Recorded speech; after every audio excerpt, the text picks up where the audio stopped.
¿Qué tal, queridos amigos? Hoy iniciamos el video número 4 de nuestro libro Cómo evaluar la rigurosidad científica de las tesis doctorales de Arístides Vara, que en realidad estamos utilizándolo más que para solamente las tesis doctorales, en realidad para todas las tesis, pregrado, posgrado, para tesistas, para asesores de tesis y para profesores de metodología de la investigación en todas sus modalidades. En el video anterior vimos cuáles son los enfoques que tienen los asesores. Vimos 3 enfoques. Si no has visto el video, míralo ahora.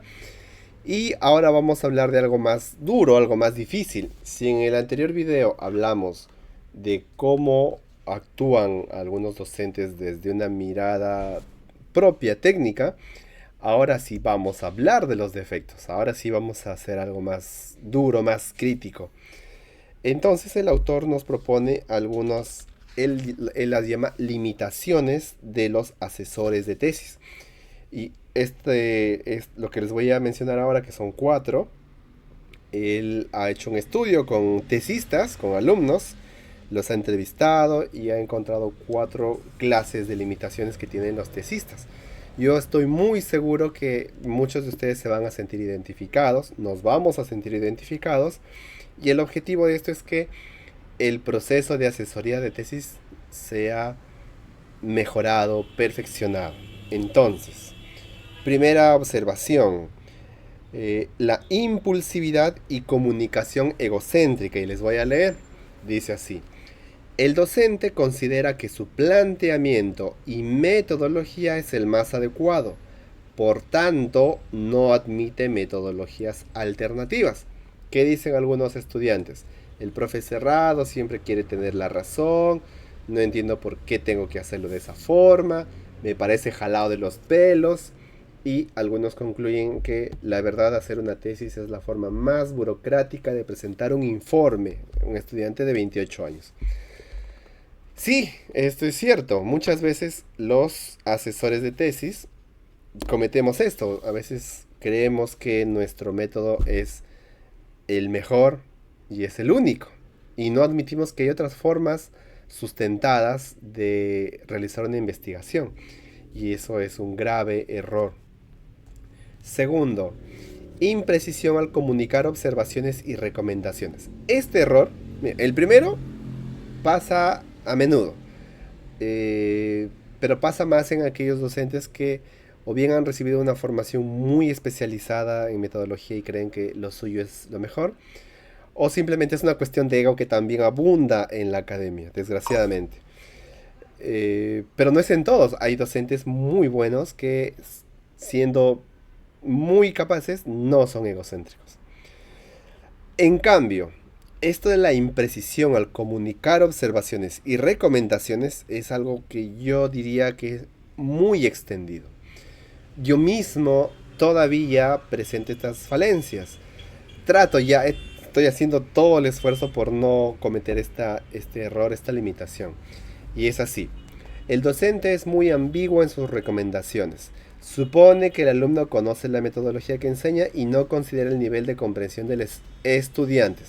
Por ejemplo, un tesista dice, no sé, por decir, escribe en su tesis un muestreo aleatorio, estratificado, pero no considera los estratos o no considera la cantidad de muestras, etcétera. Cualquier detalle de una tesis. Y el jurado, el revisor, el asesor dice, mejorar esto. Y entonces el tesista, que ha visto videos, que ha sido asesorado por otras personas, cree que ha hecho bien y no entiende qué es exactamente lo que debe mejorar. Otros, lo que yo hacía, por ejemplo, a veces los estudiantes, antes, cuando se escribía, ahora que la inteligencia artificial está reemplazando eso, los estudiantes escribían un fragmento, una oración, un párrafo, y se encontraban errores o bien gramaticales, o bien sintácticos, o bien errores en la forma de citar un autor, de referir a un autor. Entonces yo ponía, mejora gramática. Ya, pero yo entiendo lo que significa eso, o mejora la sintaxis, porque el texto no es muy fluido. Entonces el tesista lee y no sabe qué es exactamente lo que tiene que hacer porque las observaciones son muy ambiguas. Entonces, ahora lo que yo hago es mejorar la gramática, por ejemplo, y escribo la frase como podía leerse mejor. Entonces, los asesores de tesis deben comunicar sus observaciones o recomendaciones de la forma más clara posible. Esto tiene un gran problema porque muchos proyectos de tesis y muchas tesis están mal en muchos aspectos, lo cual hace que el asesor le tome más tiempo revisar la tesis y escribir las observaciones y escribirlas bien. Y tomando en cuenta que nuestro podrido sistema socioeconómico hace que estemos muy precarios, que tengamos varios trabajos a la vez, que el transporte en nuestra ciudad sea un caos y perdamos mucho tiempo viajando de la casa al trabajo, tenemos menos tiempo para revisar cómo deben ser las tesis. Entonces, esto no es solo una cuestión de que el docente es ambiguo, también es una cuestión sociopolítica. Pero yendo al tema metodológico, en lo posible los asesores deberían ser más claros en sus observaciones y sugerencias. Si el asesor no lo es, el tesista tiene el derecho de pedir una aclaración, es decir, profesor, doctor, maestro, como le llamen al asesor, podría explicarme mejor esto. Yo sé que hay, yo sé que hay asesores y revisores de tesis que son muy canallas. Yo he tenido uno en la maestría que cuando yo le preguntaba y le decía, ¿puede explicarme esto? Se enojaba. No me decía, a otros tesistas lo trató mal, los humilló, los ninguneó, les dijo que han aprendido en la universidad, etcétera, etcétera. Es un desastre ese tipo.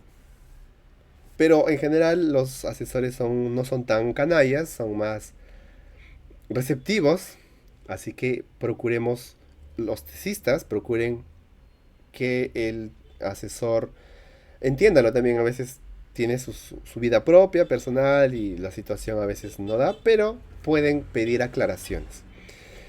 Tercera limitación, contradicciones lógicas por ausencia de criterios. Esto es un poco más técnico y lo voy a explicar. Dice, los docentes dan respuestas por ensayo y error. Por eso muchas veces se contradicen de un día para otro. Una estudiante de 24 años dice, entre profesores es peor, cuando le pregunto a uno me dice una cosa y cuando le pregunto a otro me dice que no es así y está mal. Nuevamente, por ejemplo, cuando yo hice mi tesis de grado, le presenté al asesor mi avance y me dijo, A está bien, B está mal, C está bien. Yo feliz avancé corrigiendo A y C que estaban mal. Voy a la siguiente reunión con el asesor y me dice que lo que estaba mal ahora está bien y que lo que estaba bien está mal. Entonces yo decía, pero si usted me ha dicho que... No le dije, obviamente, porque era muy joven y no tenía mucha confianza con el asesor, pero en mi mente decía, pero ¿cómo se contradice de...? Entonces no. Yo tengo un manual, bueno, no lo tengo a mano, pero yo mismo he hecho eso. A un asesorado le dije, mira, corrige esto. Cuando me volvió a traer en la tesis, le dije, muy bien, lo hice esto, pero volví a ver algo que estaba bien, luego que estaba mal y fue todo un desastre.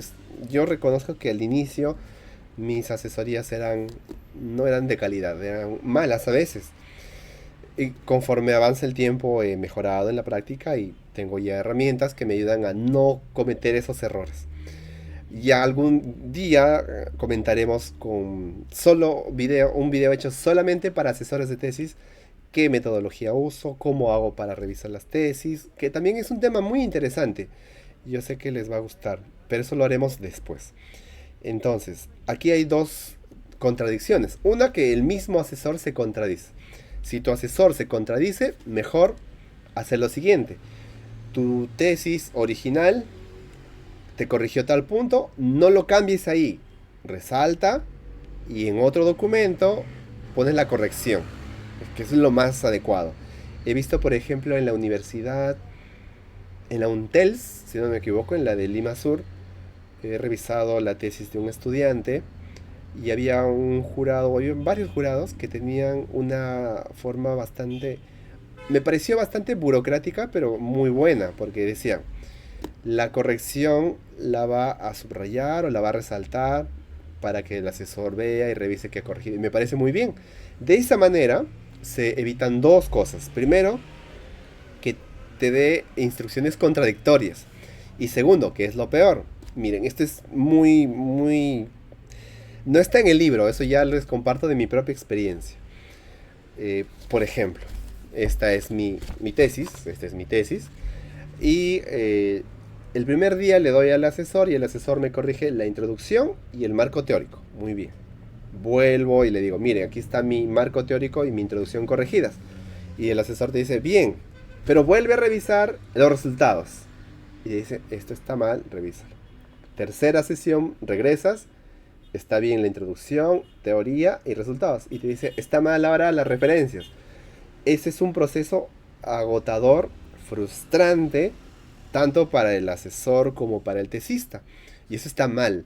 Entonces, yo tengo la visión de que si un tesista, un proyectista te da su documento y te dice revísemelo, el asesor tiene la obligación, o por lo menos el deber, de revisar exhaustivamente el documento y encontrar, por decir, 20 observaciones. Le devuelves. El, el tesista hace las 20 observaciones y te las entrega, y no debería el revisor o el jurado, no debería decir, bueno, acá hay 20, está bien, pero aquí hay otra. Porque es un proceso infinito, es un ad infinitum y no está bien. Eso me ha pasado, le pasa a mis tesistas que le revisan otros jurados y no es lo correcto. Y para esto no hay un protocolo. Por lo menos no conozco universidades que tengan un protocolo que eviten esto. Entonces eso no está bien. Entonces tener un documento donde tú consignes todos los cambios me parece que es una buena forma de hacer trazabilidad para que no haya contradicciones ni haya una revisión en loop, en bucle. Finalmente está la irreflexión sobre la práctica pedagógica, y esto es algo que no es tan público, pero sí es muy presente en nosotros los docentes. ¿De qué trata esto? Dice, se culpabiliza al estudiante o al sistema educativo. Cuando los resultados del curso son deplorables, el docente no hace autocrítica, sino que culpa al estudiante. Y esto yo lo he visto y voy a compartirles algo que me parece que puede ser útil. Esto es más para docentes, no tanto para estudiantes. Por ejemplo, cuando un estudiante, un tesista, te presenta un trabajo y es de mala calidad, hago un paréntesis. No quiero extenderme mucho, pero este es parte de mi tesis doctoral, así que lo conozco muy bien y sé por dónde va, así que voy a tratar de ser lo más conciso posible. Cierro paréntesis. Entonces el estudiante te trae su documento, su trabajo y te dice, aquí está. Tú como asesor experto ves y dices que esto es un desastre. No, no le dices, obviamente, no le dices al estudiante, pero sabes que es un desastre. Corriges y le dices, toma. Te trae el estudiante, el tesista, y ves que sigue mal. Entonces tu mirada como docente es, el estudiante es un desastre, no aprendió bien, la universidad peruana está mal. Y hay un poco de verdad en esto, el sistema educativo está mal. Tenemos, por ejemplo, una universidad privada que fabrica tesis. ¿Cómo es posible que una universidad tenga, un asesor tenga 50 tesis al año asesoradas? Es una fábrica de tesis. Entonces, en parte es cierto que el sistema educativo está mal, pero es solo una parte de la verdad. Otros factores que nos ayudan a entender y explicar por qué Juan presenta una mejor tesis que Pedro, o Ana presenta una mejor tesis que Clara. Y eso tiene que ver con el capital cultural, lingüístico del estudiante, con temas de equidad educativa, etcétera, etcétera, etcétera. Entonces, yo cometí ese error, decía, miraba a mis estudiantes, que en el caso mío, que es estadística para la investigación, veía que estaban mal y decía, pero ¿qué está fallando?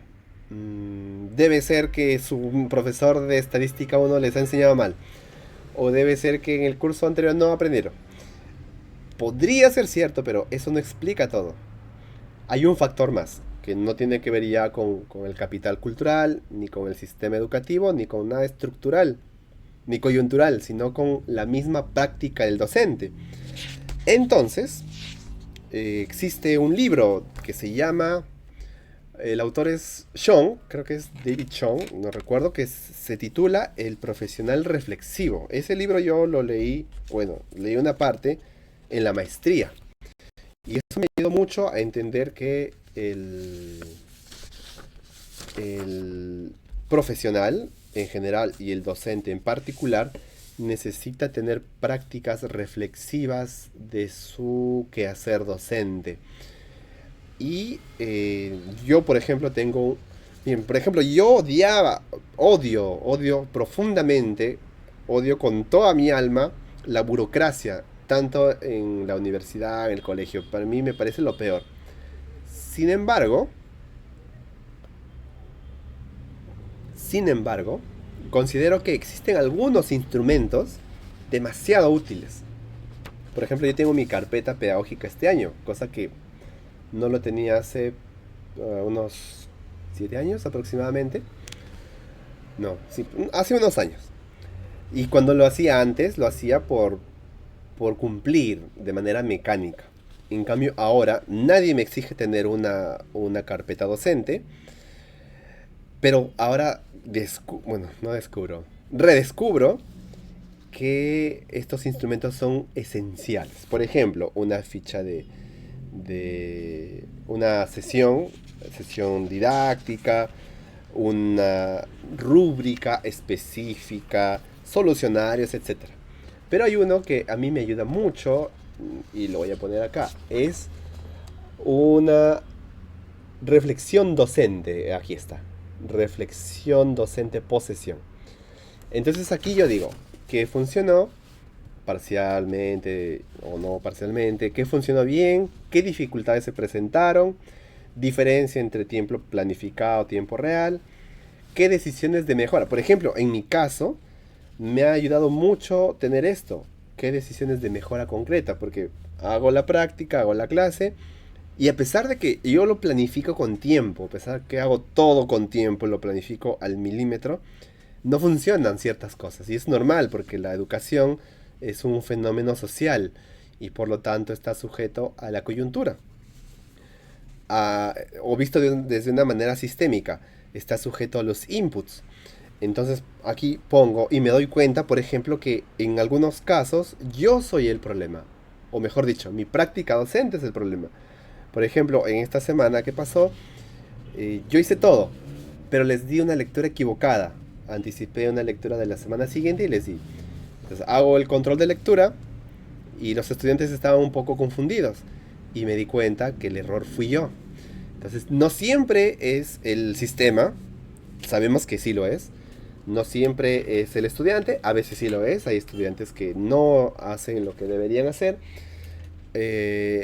Y a veces es el docente. Entonces, cuando hacemos este equilibrio entre qué sí, qué no, podemos mejorar la práctica. Y en este caso, qué lindo sería que podamos como docentes, asesores, revisores, tener una reflexión de nuestra enseñanza metodológica. Eso ayudaría mucho a que el aprendizaje de la metodología y sobre todo el trabajo de los estudiantes sea de mayor calidad. Eso sería todo por hoy. El video se ha hecho muy largo, lamento mucho eso, quería que sea corto. Pero nos vamos a ver en un siguiente video con dos conceptos interesantes. Vamos a hablar sobre el carrerismo académico y el populismo pedagógico. Entonces no se pierdan los siguientes videos. Y si tienen comentarios, pedidos, críticas, etcétera, todo en la caja de los comentarios. No se olviden suscribirse a este canal, que es el canal en el cual los libros son los protagonistas. Los libros y el conocimiento. Eso es lo que a mí me interesa mucho más. Entonces me despido. Hasta la próxima, hasta el próximo video. Cuídense.